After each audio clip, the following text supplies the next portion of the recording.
Hi there. This is Hello. Mark Smith. And this is David Shin. And we're going to talk about moulage today. So I've got the expert here, so he's going to show you how to do it. What we're going to do is we're just going to go ahead and take care of just some basics. We're not going to go into crazy in-depth stuff, but you'll have a lot of fun learning some of this stuff. If you do already know it, then it's a good refresher.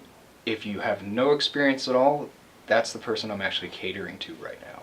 So sit back, enjoy, have fun. What we're going to cover is we're going to cover bruises, abrasions, burns, some pale skin, diaphoreses, and a laceration and punctures.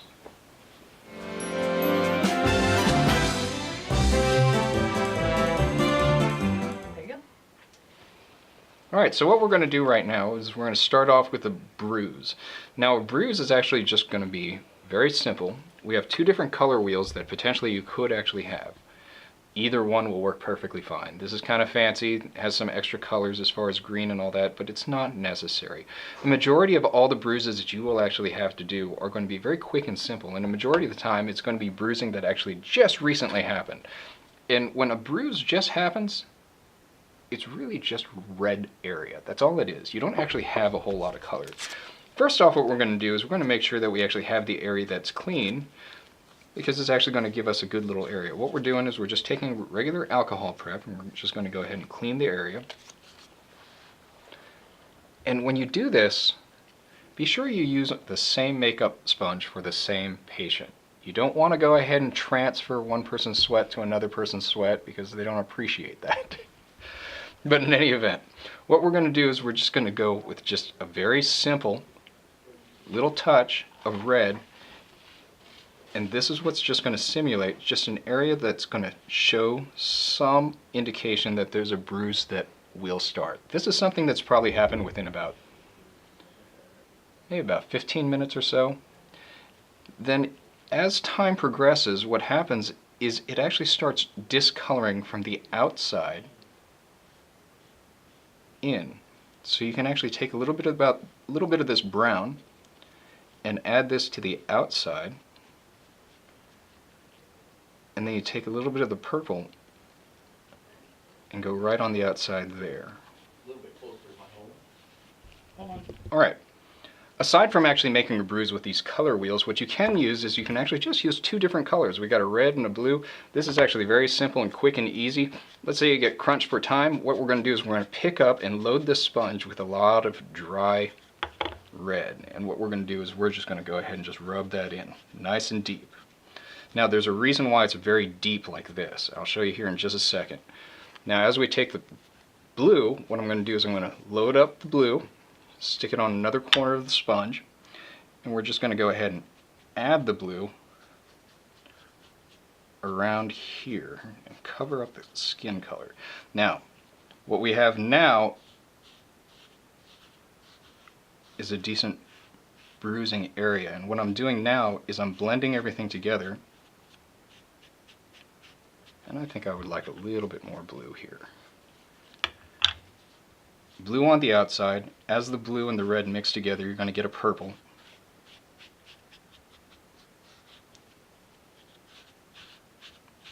Quick, simple, very easy. Too much red, go ahead and just take your dry, clean area of your sponge and just cover over it.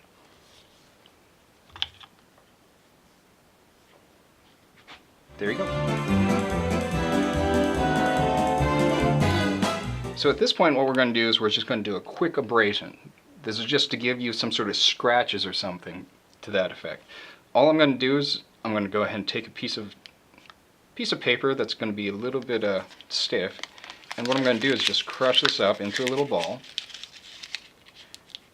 and I'm going to flatten it out so I have different points of contact on that. What I'm going to do now is just go ahead and just dip. We're not scooping, we're just dipping, just so those tips are actually touching. And at that point, go ahead and pick up the extra with just your hand like this.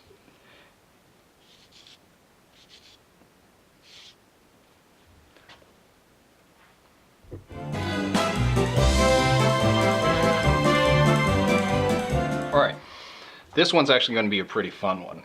What you can do is you can actually, what we're going to do now is we're going to do a burn. First off, we're going to go ahead and just put some sort of base. Even if you had like a little purple or a little bit of red, like we actually did with the abrasion and all that, what you want to do is just have just a fair base of red or some sort of discoloration, just so you can tell where exactly the burn starts and where does it stop. At that point, the next part is we're actually going to take some water-based lubricant, and we're going to put a generous amount in the area that we're going to go ahead and actually call burn. At this point, what I'm going to do is I'm going to take a piece of toilet paper, and we're going to take the single ply of it and set that just right on top. Let it soak up, let it do what it needs. Don't worry about the edges and all that, because as soon as it actually soaks in there, what you're going to do is you're just going to go ahead and peel this off. And now you have the appearance of blistered skin or actual tempered skin that looks like it's already started burning. We're going to go even a step further than that. So what we're going to do is we're going to take a little bit more of this water-based lubricant. We're going to go ahead and touch right on top of it.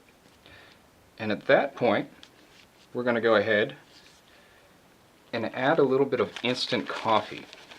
What the instant coffee does is it's going to go ahead and discolor the actual water-based lubricant. It's going to mix with that and give you a yellowish sort of brown color that's actually mixed inside there. As it starts dissolving in this water-based lubricant, what you're going to do is you're going to actually see these brown marks. Instead of actually using charcoal or anything to that effect, this works very well. And if you actually tear the toilet paper, that's perfectly fine, because what you're going to do is you're actually going to simulate torn or blistered or pulled off skin. That's your 3rd degree burn. Alright, so what we're going to do is this is just going to be a quick and simple laceration. This is not going to be some fancy Hollywood movie sort of thing. What we're going to do is we're actually just going to go ahead and put a quick little cut here. The basic simple thing we're going to do is we're just going to go ahead and take a piece of little 3-inch tape, or I'm sorry, 2-inch tape. Take a little piece like this. Me personally, I like cutting off the corners so the edges aren't rough. So what I've done already ahead of time is I've went ahead and taken this and I've actually cut with a pair of scissors around the edge. And on the back side, what you're going to do is you're going to take a little bit of a cotton ball and pull off a little strand. Not huge and not crazy thick, just a little bit of that. And you're going to stick that right in the middle of that tape. Once you actually have that, then what you're going to do is you're just going to go ahead and set it right on top of the skin. Make it nice and flat. And if you don't like that coloring as far as what the color of the tape, a lot of people will go ahead and take a little bit of makeup as far as foundation color goes, and they'll actually add this right on top of it. And what that does is it actually conceals some of the tape. Now this isn't going to be, like I said, a Hollywood makeup sort of scenario, but what this is going to do is it will give your students, your paramedic students, the idea of what it is. And that's all we need to do at this point, is we just need to give a general idea of what exactly we have going on. This is going to be a laceration. Please be very careful when you actually stick these scissors in, because you will actually can very easily puncture an actual person's skin with this.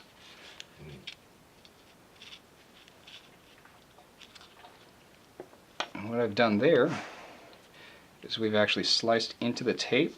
The cotton ball is down there, inside there, to give you a little bit of depth. Then you just spread it out a little.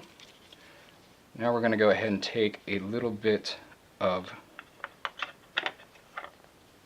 this red here, and I'll probably mix a little bit of brown just to give it a little bit darker coloring.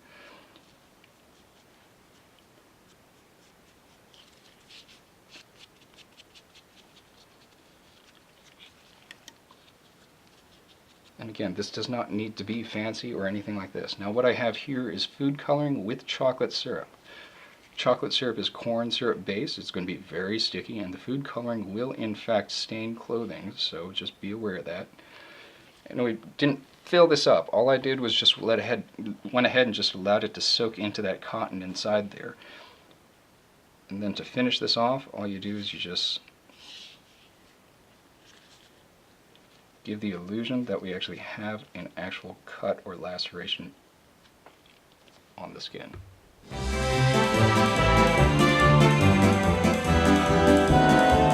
Okay, so what we're going to do is we're going to go ahead and apply one of these prosthetic scars or prosthetic cut, laceration, however you want to call it.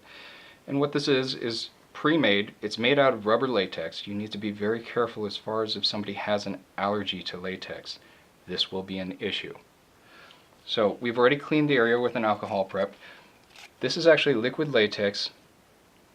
And what we're going to do is we're just going to put a little bit in this cup. When I say a little bit, because once this dries, it's done. You can't use it again.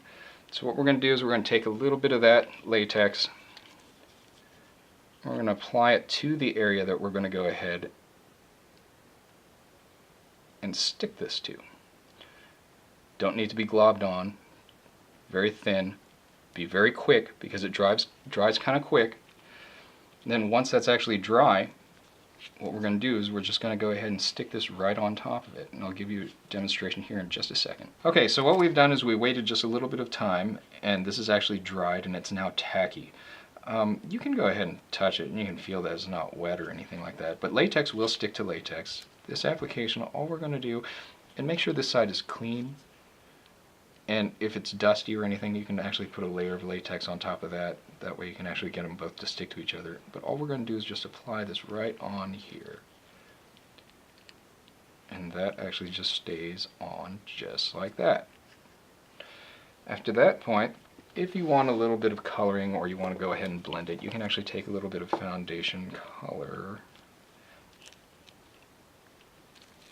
And we can go ahead and just blend this into the skin if you want. But again, you don't have to do any of this. This is just extra fancy stuff.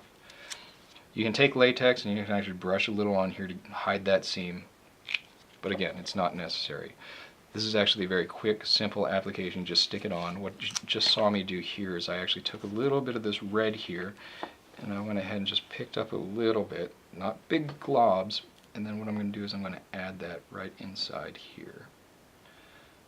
Doesn't necessarily need to be red. Sometimes you actually want to go with a little bit of depth so it actually looks deeper, so you're going to use a little bit of the purple. And a little bit of latex left over on that, which probably should have been used. I'm going to clean that up just a little bit. And then to finish it off, to make it all pretty, what you do is you take a little bit of this blood. We're just going to put a little dab right inside there.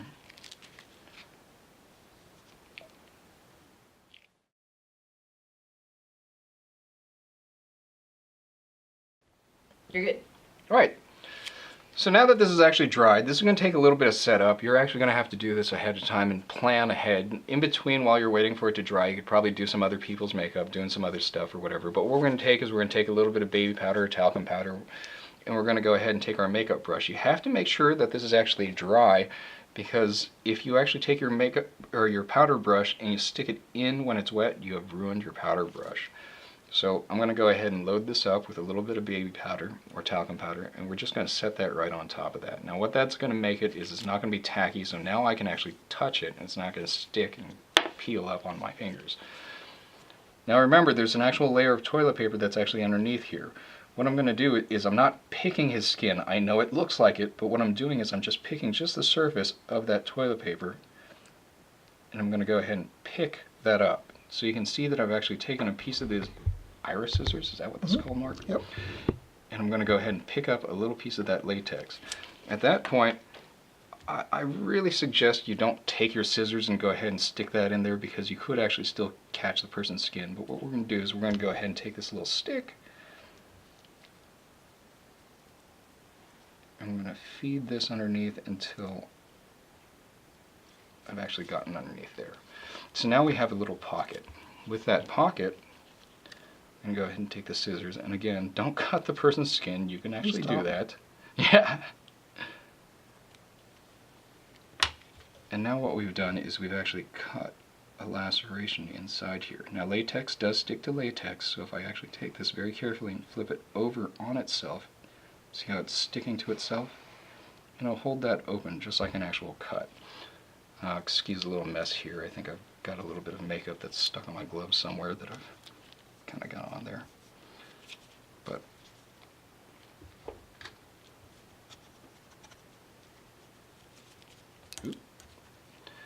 take a little bit of this makeup here,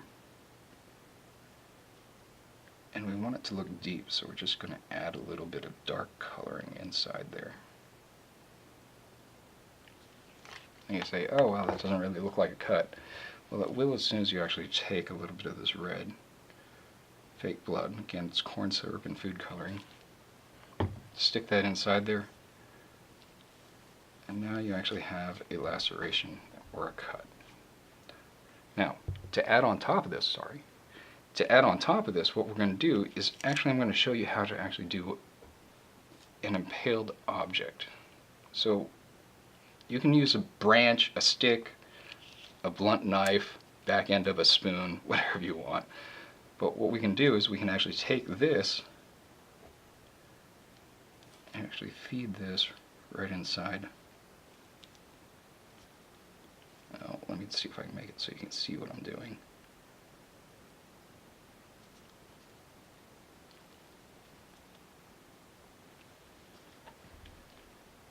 And maybe with a little proper positioning and stuff, we can actually have that sitting inside there like that. So you can actually see it looks like he's got himself a little skewer in the arm. If you did two of these, you did a second one over here, you can actually join the other side. And in fact, we can go ahead and do that real quick. So we'll make it so he actually skewered himself. Fun stuff. There you go. Enjoy yourselves.